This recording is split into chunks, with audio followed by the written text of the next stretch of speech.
Bien, la conferencia de hoy, aunque no hemos podido imprimir el cartel porque los hermanos que nos acostumbran a hacer las impresiones han tenido cerrada toda la semana el establecimiento, entonces nos ha sido imposible hacer la impresión del cartel que teníamos. No obstante, está en la página web, tanto cuanto en Facebook, está un cartel muy bonito que gracias a la inspiración de la espiritualidad ha salido en torno a la mediunidad espírita, mediunidad con Jesús, que ese es el título de la conferencia. La mediunidad no es más que, tal y como decía Allan Kardec en el libro de los médium, es una facultad a través de la cual el ser humano, el espíritu, encarnado o desencarnado, como veremos más adelante, puede ser consciente, sentir de algún modo la realidad del mundo espiritual en mayor o menor grado. Cuando el grado es tan grande que cualquiera se puede dar cuenta de esa comunicación, es decir, cuando el grado de la mediunidad es tal que se hace ostensible y se denomina como tal mediunidad ostensible, permite que ya sea a través de la escritura, a través de la voz, a través de la pintura, etcétera, etcétera, la persona, el medium en este caso, dé muestras de la existencia y preexistencia de un mundo espiritual. Sin embargo, la facultad en sí no implica un ejercicio correcto de la misma. La mediunidad es una cuestión física, tal como nos describe el codificador Allan Kardec, a través de las preguntas que realizan los espíritus superiores, dirigidos por el Espíritu de verdad, que no es otro que el Maestro Jesús. Él pregunta sobre esa facultad maravillosa que detentan todo el género humano, sin excepción alguna. Al simple análisis de esta cuestión nos puede parecer, y lógico es que así nos parezca, de lo más normal, porque todas aquellas dádivas, por así decirlo, con las que Dios favorece a sus criaturas, son para todos, no hace distinciones. Entonces, es lógico que con la facultad mediúnica sea de algún modo sentido el mundo espiritual por todas sus criaturas, por todos sus seres. Tanto es así que inclusive algunos autores espíritas incluso dicen que no la facultad mediúnica, su ejercicio, sino el sentir, el ver, el presentir, el intuir el mundo espiritual, también ocurre en los reinos inferiores como en los de los animales. ¿Por qué? Porque los animales, nuestros hermanos, son capaces de ver y de oír en unos umbrales que ni el oído humano ni la vista humana es capaz de penetrar. Sin embargo, algunos animales sí son capaces de ver más allá de los límites de la vista humana y oír también más allá de los límites en que se encuentra situado el oído humano. Por ello vemos que el sentir, de algún modo, el mundo espiritual es algo común a todos los seres. Sin embargo, la mediunidad, lo que es su ejercicio, precisa como base la mente humana. Pero será bastante la mente humana y el cuerpo espiritual o perispíritu.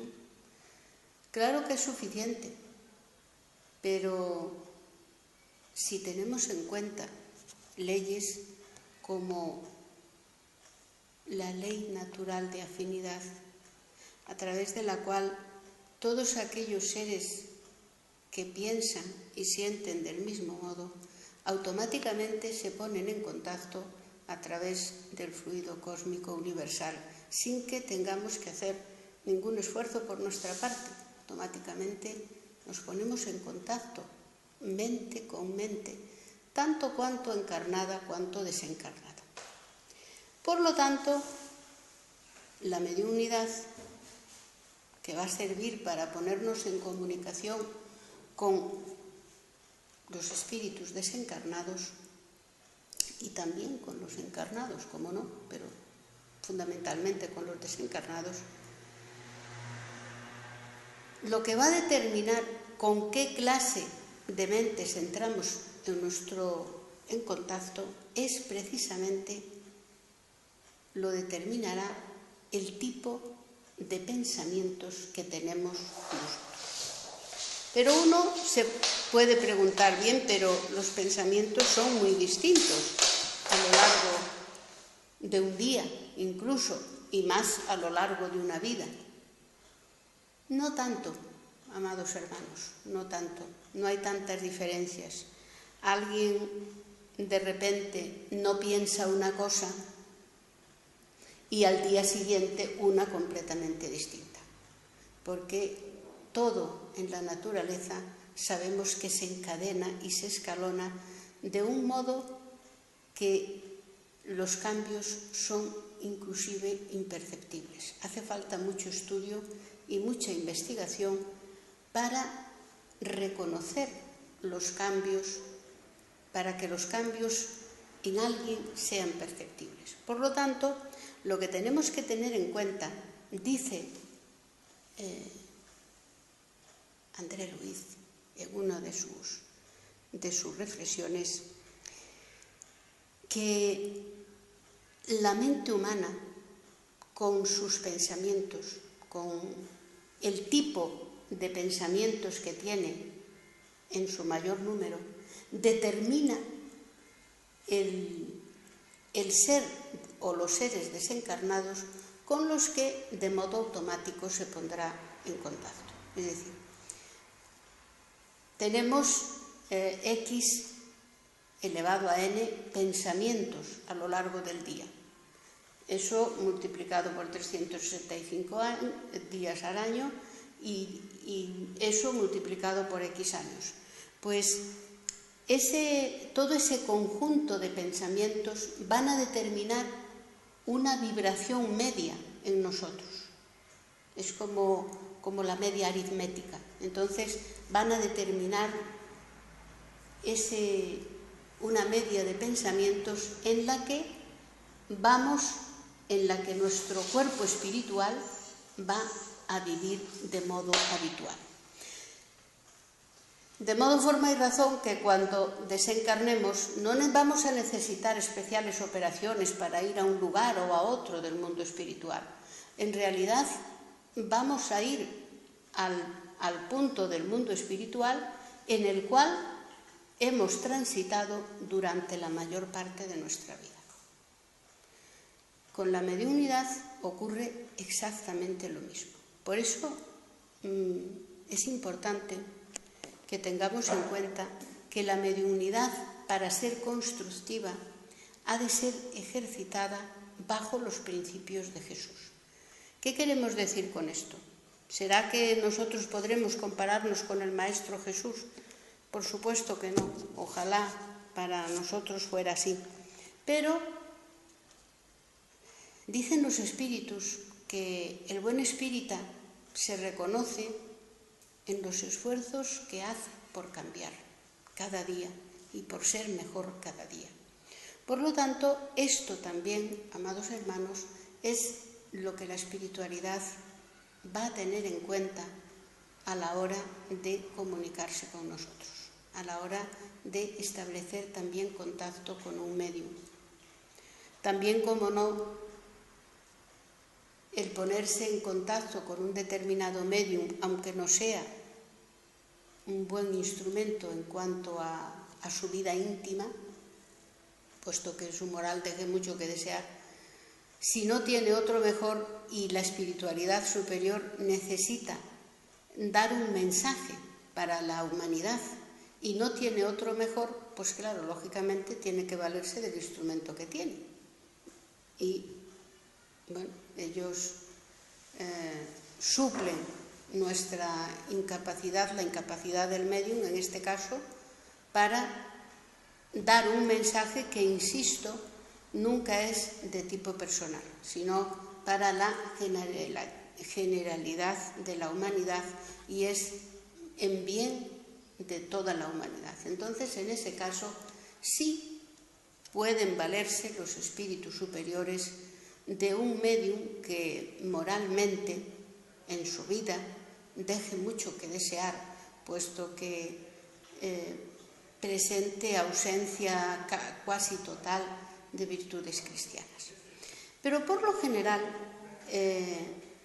el medium debe, por sí mismo incluso, debe modificar su interior, debe proceder a la reforma íntima, puesto que si permanece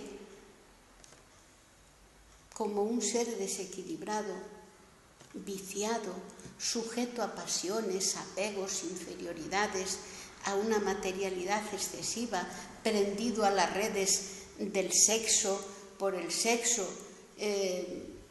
alcohol, tabaco, drogas, etc., lo que estará haciendo es preparándose a ser un compañero constante de entidades que están desencarnadas y que profesan esas mismas actitudes. Claro, esas entidades, se trata de verdaderos enfermos espirituales, las entidades desencarnadas que contactan con un medium amoral son entidades espirituales muy enfermas, auténticos,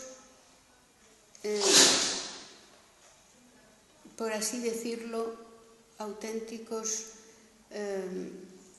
seres desprovistos de toda virtud y presentes en el umbral, muchas veces en el más bajo umbral o en el más inferior umbral. Entonces, claro, lógicamente, esa presencia, esa unión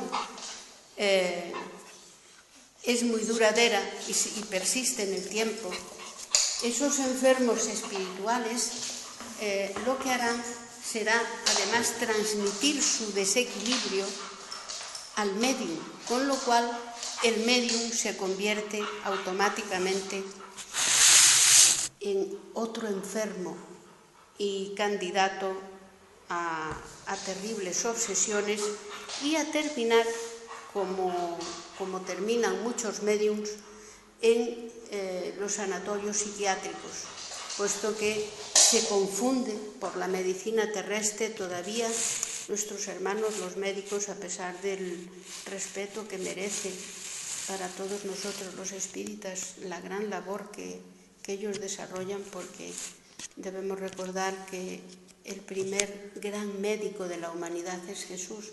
Luego no nos cabe despreciar a quienes como él ejercen la medicina, aunque sea de momento de un modo todavía muy materialista o más materialista de lo que nos gustaría que fuese. Pero aún así, nuestros hermanos los médicos los califican como enfermos mentales de variada orden. Y sin embargo, en muchas ocasiones no son otra cosa que médiums desequilibrados, que unos siendo portadores de una mediunidad de expiación en virtud de abusos cometidos en otras vidas,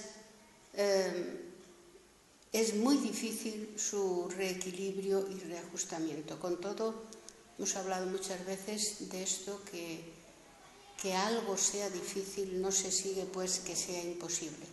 Si estos médiums desequilibrados, estos hermanos portadores de mediunidad de prueba, con todo se encaminan hacia el bien a través de la doctrina espírita, la práctica del bien y el conocimiento y la evangelización de sí mismos, y tiene lugar una reforma íntima, mucho pueden mejorar, y hasta se tiene dado casos que yo personalmente he conocido uno, por al menos, de una persona que prácticamente hoy se puede considerar mentalmente normal, y gracias a su trabajo desinteresado en el bien, a la evangelización de sí misma, y hoy prácticamente es una persona que nadie tildaría de desequilibrada. Y sin embargo, yo la conocí hace muchos años con un desequilibrio muy importante, que lo captaba, el desequilibrio mental de esta hermana lo captaba cualquier persona sin necesidad de ser médico, porque algunas cosas que decía estaban del todo fuera de lugar y casi caían en la incongruencia, y lo más terrible de todo es que la criatura era consciente de que en esos momentos era tomada como por otra voluntad superior a la suya, y actuaba de una forma que luego ella apenas recordaba nada, ni lo que había dicho, ni lo que había hecho. Era tremendo. Poco a poco esa influencia fue pasando gracias a la doctrina espírita, y gracias a la abnegación con que esta hermana se condujo y atrajo para sí la doctrina, para sí misma, y insisto en que no parece psíquicamente la misma persona, en absoluto. Por lo tanto, todo desequilibrio, aunque venga de otra vida, aunque venga de nacimiento, en ocasiones puede corregirse desde que nos dispongamos a trabajar por el bien, sin más interés que el trabajar en la viña de Jesús, de Dios nuestro Señor. Por ello, insisto en la fundamentalidad de traspasar a nuestra vida, al día a día, las enseñanzas espíritas, las enseñanzas del Evangelio. Nosotros aquí en nuestro centro, hace mucho tiempo, desde la fundación del mismo, yo, por consejo de la espiritualidad que me ayudó a la fundación de este centro, titulé, en vez de Evangelio según el espiritismo, Evangelioterapia, puesto que el Evangelio constituye la mayor terapia que la criatura siempre podrá realizar en el día a día. Buena muestra de ello son las obras que nuestro amado Divaldo Pereira Franco ha psicografiado de ese espíritu que es su mentora espiritual, y que también participó ya durante la codificación espírita que realizó Allan Kardec, los 5 libros de la codificación espírita, ya el espíritu de Joana de Cusa aparece en diversas partes de la codificación espírita como un espíritu amigo, y no es otro que la Joana de Angelis, o también Joana de Cusa, o también en otra existencia conocida como Clara de Asís. Este espíritu tan elevado, Joana de Angelis, es una de los espíritus que más se ha preocupado con la cuestión del autoconocimiento y del autoperdón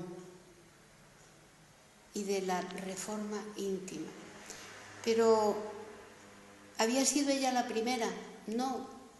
Sócrates, el gran filósofo griego, se preocupó siempre muchísimo por la cuestión del autoconocimiento. Sócrates era favorable que para reformarnos íntimamente, para ser mejores, era necesario el autoconocimiento, la autorreforma. Habló en favor tanto de la vida espiritual, de la existencia de un espíritu inmortal, cuanto también de la reencarnación. Eso fue lo que provocó que lo condenasen a beber cicuta y, por lo tanto, a desencarnar. Sus alumnos, tanto Platón cuanto Aristóteles, no hicieron honor, diciendo la verdad, a las enseñanzas de Sócrates. Algunas de ellas nos traspasaron, pero no de un modo muy distinto a como el gran Sócrates lo sentía. Sócrates fue el espíritu misionero que el Cristo Jesús envió a nuestro mundo para preparar a la humanidad para luego su posterior venida, que sería más adelante en las tierras de Galilea. El único espíritu, sabemos, puro, que reencarnó en la tierra, que sepamos de momento, es Jesús.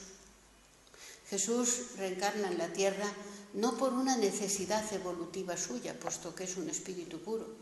Reencarna en la tierra para ayudarnos a la humanidad a cambiar. Por eso, en distintos pasajes del Evangelio nos dice yo soy el camino, la verdad y la vida, o el que quiera ir a mi Padre necesariamente tiene que pasar por mí, es decir, valga decir, por sus enseñanzas. También preguntado cómo podíamos llegar a practicar el bien, a llegar a estar cerca de Dios nuestro Padre, Jesús no tiene inconveniente en decir, en recomendarnos el consejo de un sabio en la antigüedad, que era ni más ni menos que Sócrates. Jesús se refería a Sócrates. Dice, conócete a ti mismo. Eso es fundamental porque nosotros siempre nos estamos fijando en las actuaciones de los demás, mas nunca autoanalizamos nuestra propia actuación. Hay que hacerlo en 3 vertientes: pensamiento, palabra y obra. Y ese autoconocimiento nos ayuda a saber cuáles de nuestras tendencias tenemos que cambiar. Y se necesita mucho coraje para hacerlo. No es fácil, porque el mal más grande de la humanidad sabemos que es el orgullo. El orgullo es el mal peor, el mayor mal de la humanidad, tanto cuanto sus hermanos gemelos, el egoísmo y la vanidad.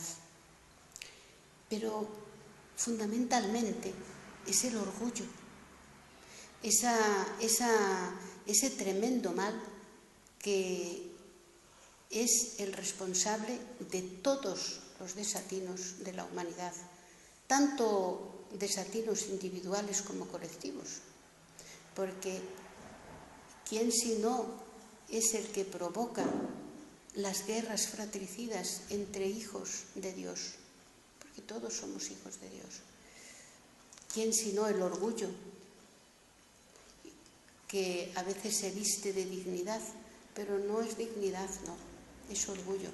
Pero digo que es muy difícil erradicar de nosotros el orgullo porque se viste de falsa dignidad y es muy difícil, en definitiva, ante los demás ser humildes, porque ante ellos pasamos por humillaciones muy grandes para ser humildes. Entonces, ante ellos, el espíritu humilde, para la mayor parte de nuestros hermanos, es irrisoria su actuación. Lo consideran una humillación, no una humildad, sino una humillación. Del mismo modo, el espíritu que cede los derechos suyos en favor de sus hermanos es considerado como un cobarde por el resto de la sociedad. Por lo tanto, digo que hace falta mucho valor y mucho coraje para practicar en el día a día las virtudes cristianas. Pero mucho, mucho. El coraje no es para cambiar a los demás, sino para cambiarnos a nosotros mismos. Porque el practicar cada día las virtudes cristianas es muy difícil. ¿Pero qué virtudes sé que tengo que practicar? Bueno, yo sé que sintetizarlo mucho y que es una cuestión muy amplia la que voy a decir. Sin embargo, no es menos cierto que está ya sintetizado. Es verdad que Joana de Angelis, a través de la hermosísima y preciosísima facultad psicográfica de Divaldo Franco, ese apóstol viviente del espiritismo, es verdad que nos ha dejado y nos deja, y tenemos a nuestra disposición, multitud de libros especialistas, libros que aplican psicología cristiana, porque eso es lo que le falta a la psicología humana, a la psicología como ciencia. Le falta Cristo, le falta Jesús para ser solución, para ser ayuda de la humanidad. La psicología permanece fría, distante de los principios evangélicos y ello es la causa de que todavía no esté más avanzada. Cuando uno lee los libros de Joana de Angelis, enseguida se da cuenta de la profundidad de sus enseñanzas, de la psicología cristiana que derrama sobre todos los lectores. Para mí, es la psicóloga por excelencia, desde luego. Es increíble la profundidad, la psicología profunda que encierran los libros dictados por este espíritu. Uno de ellos, yo, claro, debido a que mi lengua materna es el gallego, me encanta leer los libros de Joana en portugués, porque recojo toda la esencia de sus enseñanzas, más incluso que cuando están traducidos al castellano. Pero hay un libro fundamental que en este momento yo no sé quién lo tiene en este centro, sé que está en préstamo. Se llama Amor, imbatible amor. Es increíble la profundidad de las enseñanzas de ese libro. que viene a coincidir en todos sus puntos con aquel primer mandato que los espíritus elevados entregaron a Moisés en el monte Sinaí hace tanto tiempo. Amarás a Dios sobre todas las cosas y al prójimo como a ti mismo. Y que vino a completar luego Jesús: y no harás a los demás sino aquello que los demás desearías que hiciesen por ti. Ese es el complemento que viene a dar Jesús a ese mandamiento que ya había estado escrito por Moisés. Pero claro, muchas personas tenemos dificultad, hacemos el ejercicio de conocernos y de intentar cambiar todos los días, pero tenemos una dificultad muy grande, tropezamos con una dificultad terrible, y es el autoperdón. Tal vez no tenemos problema incluso en perdonar a los demás la mayor bellaquería que hayan podido hacernos, pero tenemos dificultad en perdonarnos a nosotros mismos por un mal entendimiento, porque consideramos, de modo errado, porque no es así, consideramos que el perdonarnos a nosotros mismos es una forma egoísta. Es decir, nos perdonamos porque lo hice yo. Si lo hiciese otro, veríamos a ver si lo perdonaba. Sin embargo, ese es un mal pensamiento, porque vamos a ir al espíritu puro, al gobernador espiritual de nuestro mundo, que es Jesús. Si recordamos, cuando procedía a la curación de enfermos, y sabemos que la enfermedad tiene un origen claramente espiritual, Él, después que los curaba, siempre daba el mismo consejo, si recordáis: vete y no peques más. Pues eso es la base del autoperdón. Es decir, cuando nosotros nos estamos perdonando a nosotros mismos, no estamos siendo egoístas, sencillamente estamos corriendo un velo sobre una cuestión que ya no podemos cambiar porque ya está hecha. ¿Y qué tenemos que hacer? Proceder a la reparación del daño que hemos hecho, eso es fundamental. Y si no podemos proceder por el tipo de mal que hemos hecho, si no es posible en esta vida proceder a la reparación de ese daño, por lo menos trabajar en lo sucesivo en la práctica del bien en general, a fin de que nuestra práctica en el bien venga a cubrir ese mal que hemos hecho y que ya no es posible restituir. Entonces, a partir de ahí, que nosotros reconocemos que hemos hecho daño y que hemos reparado el mal, lo que sí tenemos que hacer es proceder a la reforma íntima nuestra, en el sentido de seguir el consejo del Maestro: no peques más. A María de Magdala no le dijo: recuerda toda tu vida esto. No, ese no fue el consejo. Fue: mujer, ¿alguno te ha condenado? Y dice: no, Maestro, pues yo tampoco te condeno, vete y no peques más. No fue otra su recomendación, es decir, vete tranquila, vete serena, pero no peques más. Incluso algunas veces iba más allá y decía: no peques más, como le dijo al leproso que curó, para que no venga a sucederte algo peor.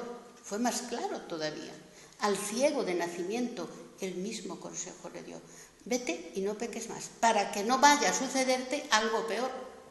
El ciego de nacimiento correspondía a una transgresión de la ley que él había hecho, lógicamente ese espíritu había hecho en otra vida. Entonces le dice: vete y no peques más, para que no vaya a sucederte algo peor. Entonces esa es la parte que nosotros tenemos que recoger como el autoperdón. Del mismo modo que nosotros somos capaces de perdonar a nuestros enemigos la mayor ofensa que nos puedan hacer, pues en igual manera tenemos que saber perdonarnos a nosotros mismos, eso sí, procurando, como aconsejaba Jesús, no pecar más. ¿Que podemos volver a caer? Pues seguramente, pero recordemos las palabras de los espíritus superiores a Allan Kardec. Se reconoce el buen espírita en la insistencia, en la abnegación, en el trabajo que lleva, en ser cada día mejor. En eso se reconoce el buen espírita. El buen espírita, lógicamente, en nuestro mundo no se reconoce por un santo o por un espíritu iluminado, porque en nuestro mundo son relativamente muy pocos los espíritus iluminados que vienen a reencarnar, salvo algunos que lo hacen para ser guías de la humanidad, pero el resto somos espíritus más bien que en nosotros permanece las tinieblas, la oscuridad. Por lo tanto, si solo se considerasen buenos espíritas y buenos cristianos aquellos que fuesen espíritus bienaventurados, entonces habría muy pocos, o quién sabe si no habría ninguno. Entonces, tenemos que seguir las enseñanzas de los espíritus superiores en este sentido y entender que se reconoce el buen espírita por los esfuerzos que hace en ser mejor cada día. Ese es el buen espírita. Y a partir de ahí tendremos la mediunidad constructiva y la mediunidad con Jesús. ¿Por qué? Porque nosotros sintonizaremos de modo automático con la espiritualidad mayor. Ellos nos han dicho, los espíritus superiores, recordémoslo, grabémoslo en nuestra mente y en nuestro corazón, que ellos consideran y reconocen al buen espírita por los esfuerzos que hacen ser cada día mejor.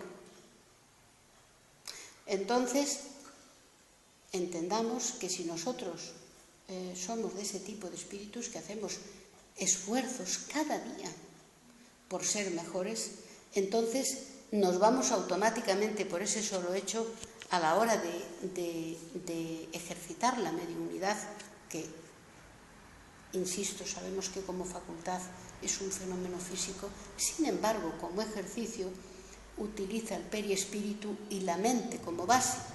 Y el periespíritu nuestro y de cualquier espíritu es tanto más leve, tanto más simple, cuanto el espíritu es elevado. O sea, el periespíritu nuestro, cuanto más elevado es el espíritu nuestro, tanto más leve y más suave y menos materializado, menos denso es nuestro periespíritu. Por lo tanto, nuestra moralidad va a condicionar incluso la densidad de nuestro perispíritu. Y eso, qué duda cabe, que teniendo la mediunidad, el ejercicio de la mediunidad, teniendo por base el perispíritu y la mente, cómo no van a influir nuestros pensamientos y cómo no va a influir la densidad de nuestro perispíritu. Uno es consecuencia del otro. Por lo tanto, vemos una vez más que tenemos que tener equilibrio, incluso en cuestiones como el cuidado del cuerpo. El cuidado del cuerpo es necesario un deporte, un ejercicio mínimo, porque nuestro cuerpo material hasta está formado por músculos que precisan ejercicio. Todos los músculos del cuerpo precisan ejercicio. Cada uno camina, el otro monta a caballo, el otro juega al tenis, el otro nada, pero es necesario el ejercicio moderado, siempre moderado, porque también sabemos que hay hermanos que han encontrado la desencarnación a través de un exceso en el deporte. Muchos de nuestros hermanos. Entonces, eso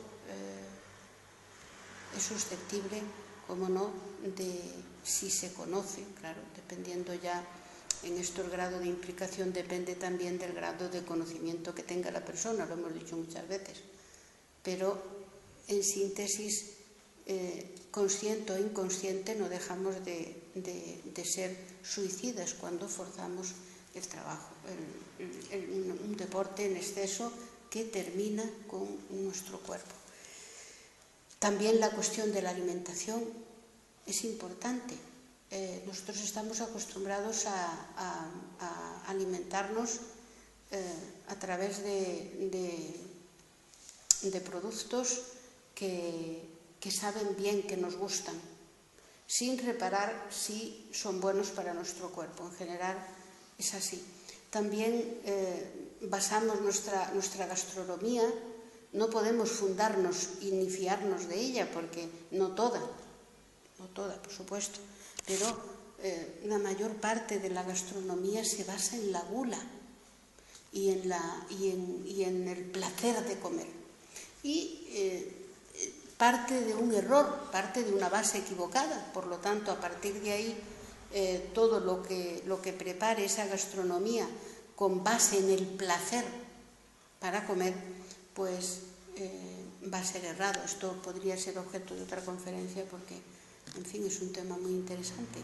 Pero nosotros tenemos que tener en cuenta una cosa, amados hermanos. Cuando desencarnemos, hay dos funciones que automáticamente quedan suspensas. ¿Sabéis cuáles son? Es el aparato digestivo y el aparato genético. El aparato genético y el aparato digestivo sufren tremenda modificación a nivel del cuerpo espiritual. Por lo tanto, tenemos que poquito a poco ir adecuando nuestra alimentación en lo posible a sustancias que no sobrecarguen nuestros órganos y sobre todo eliminar la gula. La gula puede traernos grandes sufrimientos más allá de la tumba, porque lógicamente la vida continúa y allí vamos a tener necesidad de seguir alimentándonos de modo goloso, y no va a ser posible. No va a ser posible. Y entonces corremos el peligro de quedarnos aquí, entre los vivos, vampirizándolos y absorbiendo los fluidos que toman al alimentarse, y realmente es una condición penosa que creo y estimo que podríamos al menos intentar cambiar. Las cuestiones del sexo, del mismo modo. Mucho en nuestro mundo también la tendencia es que el sexo es vida, se necesita el sexo es el mejor deporte, incluso se suele decir. El sexo es para generar placer, es el placer mayor, no hay otra cosa más placentera. Es decir, todo se orienta hacia el placer sexual, sin ver el sexo como realmente es el centro de las fuerzas creadoras de la criatura humana. El centro genésico es el lugar donde residen las fuerzas creativas de la criatura humana. Y viciado ese centro, devienen patologías de variado carácter en esa existencia y en muchas otras. Solo para poner un ejemplo, hay multitud de literatura espírita, Ivonne Pereira Amaral, Divaldo Pereira Franco, Francisco Cándido Xavier, todos ellos médiums espíritas indocitados, nos hablan de la locura absoluta en que quedan los espíritus en el más allá, los espíritus que desencarnan a través de la viciación del sexo. Permanecen incluso en una locura que no tiene fácil cura de momento, y que requerirá abnegación y sacrificio por parte del espíritu que ha caído en eso. Entonces, simplemente por esto que os acabo de exponer, debemos un poquito prepararnos. El error es de base de todas las religiones, no todas, pero la mayor parte de las religiones y nuestra sociedad nos prepara para vivir como inmortales, no nos preparan para la muerte. Y sin embargo, tenemos que desencarnar, tenemos que morir. Pero claro, lo único que muere es nuestro cuerpo físico, el espíritu y el perispíritu continúan vivos, la vida continúa. Y cuando vivimos sometidos a los apegos, a los vicios, a las pasiones de variado orden, pues corremos el riesgo de entrar en desequilibrio, un riesgo fijo además y cierto, de una vez desencarnados entrar en desequilibrio total y absoluto, porque el espíritu una vez desencarnado siente, pasa a los centros vitales, desaparecen con el cuerpo físico y pasa a sentir a lo largo de todo su perispíritu, y el desequilibrio se siente a lo largo de todo el perispíritu. Imaginen la sensación, imaginen la sensación. Mientras estamos en el mundo físico, los centros energéticos están focalizados en unos puntos, porque estamos unidos al cuerpo físico. Sin embargo, cuando ese cuerpo físico queda en la tumba a través del fenómeno físico de la muerte, ya no más existen esos sentidos centralizados, y entonces el espíritu siente, pero por eso muchos espíritus, tiene parecido que nos toman el pelo cuando afirmaban que veían con los pies, y decíamos, ¿cómo van a ver con los pies? Pues sí, ve, es que el espíritu ve, no necesita luz tampoco para ver, el espíritu ve y siente, porque ya no tiene focalizados los sentidos como cuando estamos encarnados. Entonces, para evitar todas esas cuestiones, debemos de regularizar, usar más, no abusar de todas aquellas prerrogativas que el Padre nos tendió y nos ofreció desde la eternidad para crecer y para que nos acerquemos a Él. Cuando nosotros abusamos de todas las prerrogativas que el Padre concedió, viene a resultar que caemos en el desequilibrio por esta razón. Y qué duda cabe que el medium, la mediunidad sin Jesús, el medium cae en el desequilibrio, como se puede comprobar con facilidad a nuestro alrededor. Yo he tenido ocasión de conocer por mi trabajo en el ministerio, he tenido ocasión de conocer muchas veces médiums naturales que se dedican a echar las suertes o las cartas, y he visto siempre y he reconocido como medium que soy, y que enseguida reconozco como es lógico y natural, los fluidos que envuelven a la persona cuando son totalmente desequilibrados, y he podido reconocer siempre un gran desequilibrio en esos mediums que ejercen la mediunidad con formas desviadas y sin Jesús. Y cuando digo con Jesús, la cuestión, no vayáis a pensar que se reduce a echar las cartas en nombre de Jesús, porque eso a nadie se le ocurre.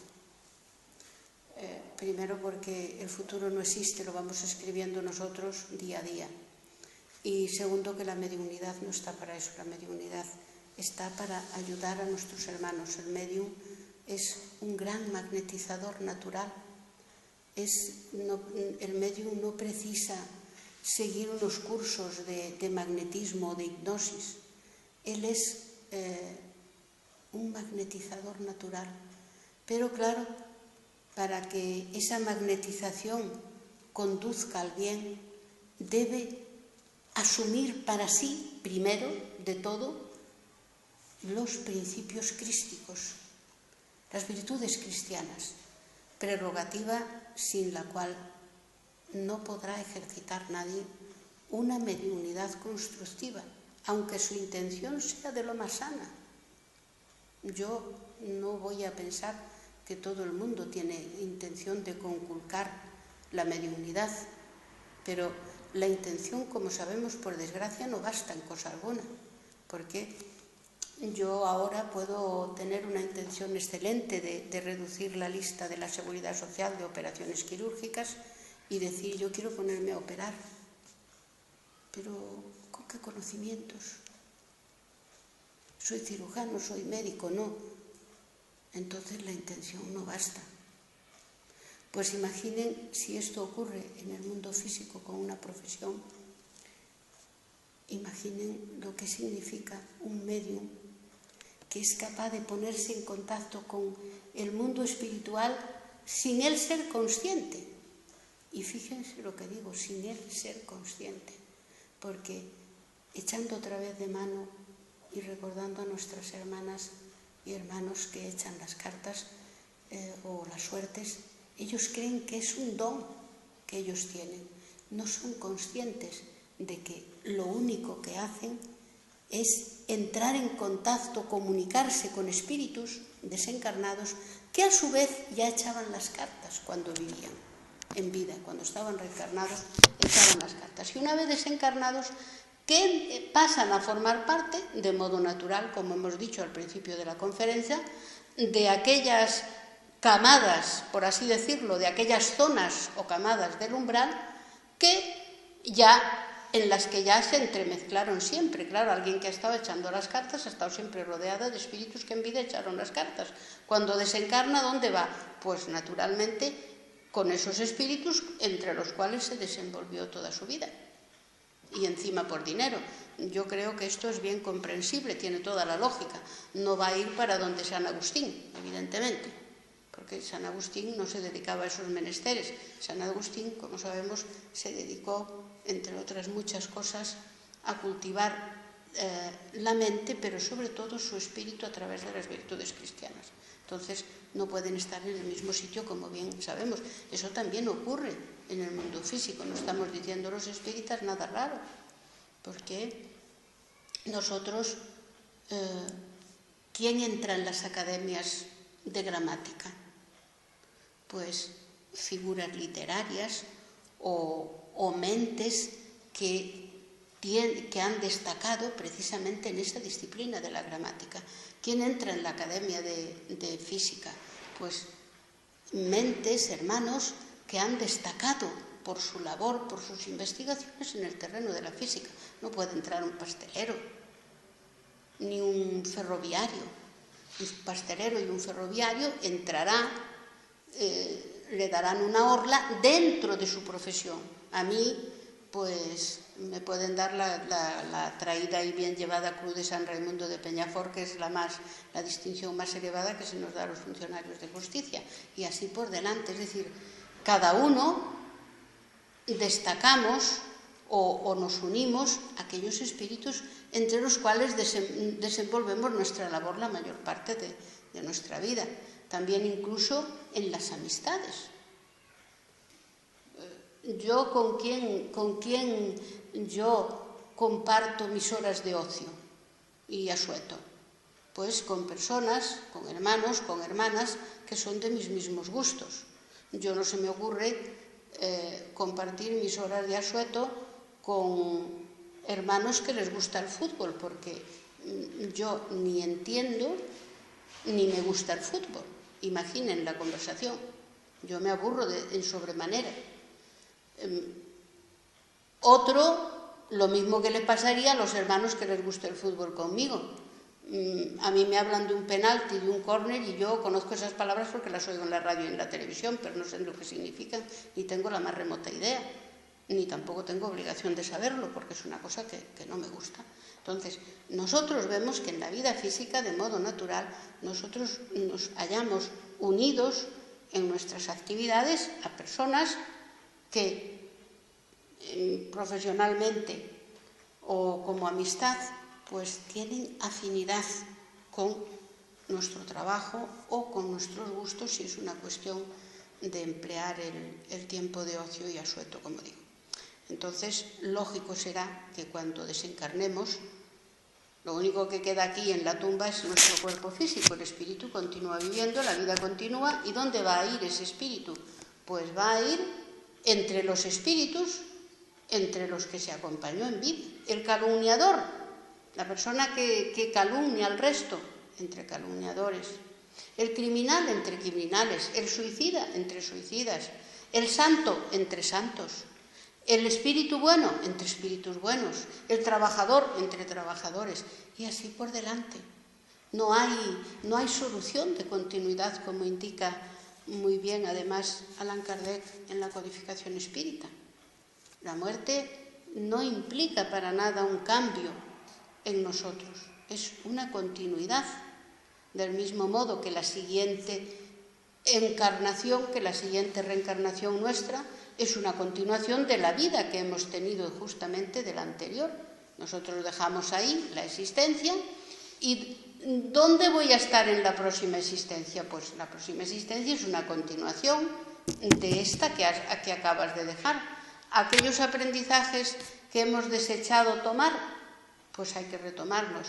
Aquellos otros que hemos hecho mal, intencionado o no, de modo intencional o no, pues es necesario volver a repetirlos.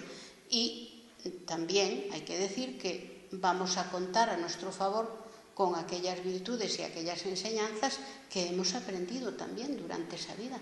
También van a servir de base y van a surgir en nosotros como vocaciones, como esos aprendizajes que nadie sabe de dónde vienen. Y nadie sabe de dónde vienen porque a las personas les falta la reencarnación para poder comprender de dónde vienen esas enseñanzas que nos acompañan de nacimiento y que nadie nos ha inculcado ni nadie nos ha dicho. Y la clave para desentrañar todos esos misterios que siempre han envuelto a la humanidad es, lógicamente, la reencarnación. Bueno, pues nada más, porque en definitiva lo que quiero transmitiros es que todos somos medium en mayor o menor grado, tal y como decía el codificador Allan Kardec. Todos somos capaces de percibir de algún modo la existencia de los espíritus y del mundo espiritual, en distintos grados, por supuesto, pero como todos somos mediums, todos somos susceptibles de ejercitar nuestra mediunidad con Jesús.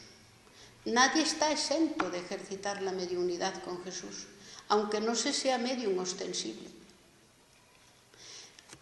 Hay personas que no pueden comunicarse con los espíritus desencarnados, pero pueden comunicarse con espíritus encarnados.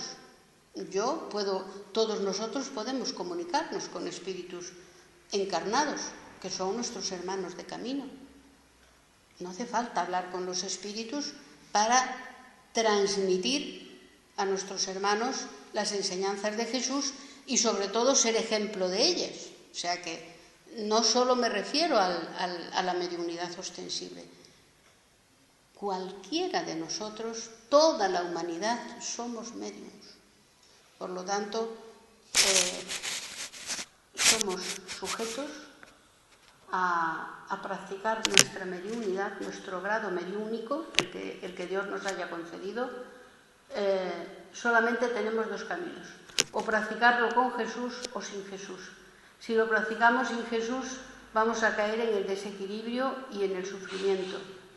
Si lo practicamos con Jesús, pues estaremos entre los espíritus bienaventurados y conoceremos la serenidad y la tranquilidad, incluso más allá de la tumba, o quizás deba decir, sobre todo, más allá de la tumba. Nada más.